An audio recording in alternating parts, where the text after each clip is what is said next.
Hi, and thanks for logging on to the daily DVAR HALACHA. And here's a brand new HALACHA for you, and it's for Thursday, the 13th day of February. Here we go. Today's HALACHA is about correcting the Bal Koreh, the reader who's reading the Torah in front of all of the people in Shul. You know, it sometimes happens that the Torah reader is reading and he can make a mistake. Remember, the dots, the nekudos, are not written in the Torah, and also the trup, the tune signals, are also not written in the Torah, so you have to be pretty talented to read the Torah reading properly. And sometimes a Torah reader will make a mistake. Well, you may or may not have seen this situation where sometimes a bunch of people in the shul pounce upon the mistake and scream out the correction, and needless to say, the reader is embarrassed when that happens. Well, the rabbis debate this issue quite distinctly, and there are some rabbis who believe, and I mean early ones, I don't just mean rabbis of today, but way back to hundreds of years ago, there were great rabbis who felt that it's not so certain that you should always just jump out and scream a correction to the cause of embarrassing the Torah reader, because we also have things in our Torah that say things like love your neighbor like yourself, and you would not want yourself embarrassed like that in public. So it's not just a cinchy thing to say, yep, he made a mistake, scream out the correction, and too bad. So because there are so many differing opinions on the matter, the generally assumed opinion by most is this. And that is, well, I even want to back up and say one more thing before that. In a lot of shuls, they have it instituted, and if they do, you should follow this, that the audience does not scream out any corrections at all. And you leave it to the gabbai, the man right there assisting the Bal Koreh, to make the correction, so that he can quietly whisper a word to him if he said it wrong, or the rabbi can do that.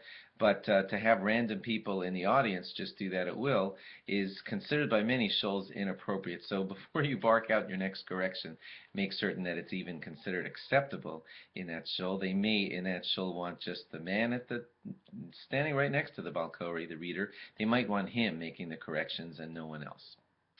But anyway, what kind of things should be corrected? So the general consensus is that if the word has had its meaning changed by the mispronunciation, I'll give you an example. Let's say the word in the Torah was supposed to be read chalav, which is milk. And by mistake, the Torah reader read it as chalev, which does not mean milk, it means fat, like as in fats of an animal. So that's a correction that is deemed by most rabbis to be necessary, because the Torah reader read it in such a way that the word changed its meaning, and that should be corrected, according to most rabbis. But you may or may not know that there is a word S, which is written before a lot of things. It's not easy to even translate it into English, and it's sometimes written as S with an S sound, and it's sometimes written as ace with an A sound. And there is absolutely no difference between the meaning of those two words, and just about all rabbis agree that those kinds of corrections don't need to be made at all. And lastly, I should just tell you that if you are a Torah reader and you now know that some things are not corrected, that does not give you carte blanche to not prepare too well. Still, every Torah reader must do his absolute try his hardest to make certain that he's going to read perfect or pretty much near perfect. But if he fails, you don't necessarily need to embarrass him unless he has changed the meaning of the word. And again, check if they want to leave that to the gabbai or the rabbi, and if they do, then you don't say your correction. Thanks for logging on, and log on again tomorrow for more. Bye-bye.